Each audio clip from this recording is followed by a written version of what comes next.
Welcome to Juhita యామ్ని world. ఈరోజు మామిడికాయ పులిహోర చేసుకుందామండి. చూడండి, మామిడికాయ పులిహోర మగ్గిపోతుంటే చూడడానికి ఎంత టేస్టీగా, అసలు ఆ స్మెల్కి అయితే నాకు నోట్లో నీళ్ళు ఊరుతున్నాయండి.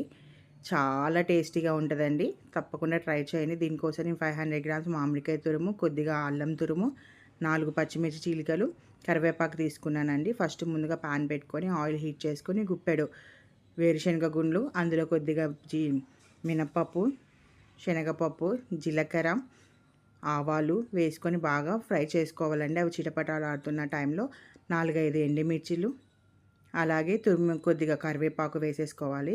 ఇవి కూడా చిటపటలాడుతున్న టైంలో మనకు తురిమి పెట్టుకున్న అల్లంని కూడా వేసుకొని అల్లంలో పచ్చి స్మెల్ పోయేదాకా ఫ్రై చేసుకోవాలండి. ఇందులో టేస్ట్కి సరిపడా ఇంగువ వేసేసుకొని పసుపు, సాల్ట్ అన్నీ వేసేసుకోవాలండి. పచ్చిమిర్చి చీలికలు కూడా వేసుకొని మంచిగా ఫ్రై చేసుకోవాలి. ఇది మంచిగా ఫ్రై అవ్వాలి, దోరగా వేపుకోవాలండి. మనకు అవి ఎండుమిర్చి బాగా మాడిపోకుండా, మినప్పప్పు, శనగపప్పు కూడా మాడిపోకుండా మంచి ఎర్రగా గోలయ్యేటట్టు వేయించుకోవాలి. తర్వాత 500 గ్రామ్స్ మామిడికాయ తురుమును అందులో వేసి బాగా మిక్స్ చేసుకొని సిమ్లోనే ఇది మొత్తం కలిసేలా మిక్స్ చేసుకొని సిమ్లో ఒక 10 నిమిషాలు సిమ్లోనే బాగా మగ్గించుకోవాలండి.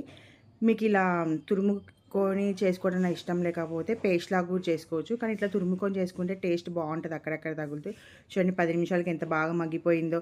అసలు మనకు తురిమింది కూడా తెలియట్లేదు చూడండి మెత్తగా. ఇది ఇంకా అన్నంలో కలిపితే ఇంకా అన్నంలోకి కలిసిపోతుంది. వేడి వేడి అన్నాన్ని పొడి పొడిగా వండుకొని దాంట్లోకి మనం తయారు చేసుకున్న మామిడికాయ మిశ్రమం పులిహోరని అంతా వేసుకొని కలుపుకొని తింటుంటే అసలు టేస్ట్ ఎంత బాగుంటుందంటే చాలా బాగుంటుందండి. ఎప్పుడు నిమ్మకాయ పులిహోర, చింతపండు పులిహోర కాకుండా ఇలా మామిడికాయ పులిహోర కూడా చేసి మనం దేవుళ్ళకి ప్రసాదం పెట్టుకోవచ్చు. ఎటైనా వెళ్ళినప్పుడు కూడా మనం ఇది క్యారీ చేయొచ్చు.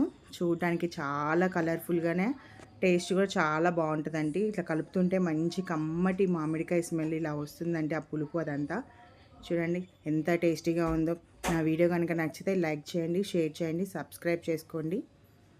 ఖచ్చితంగా ఈ వీడియో మాత్రం చూడండి. ఇవి పులిహోర తప్పకుండా ట్రై చేయండి, చాలా టేస్టీగా ఉంటుంది. పిల్లలు కూడా చాలా ఇష్టంగా తింటారు. Thanks for watching, bye.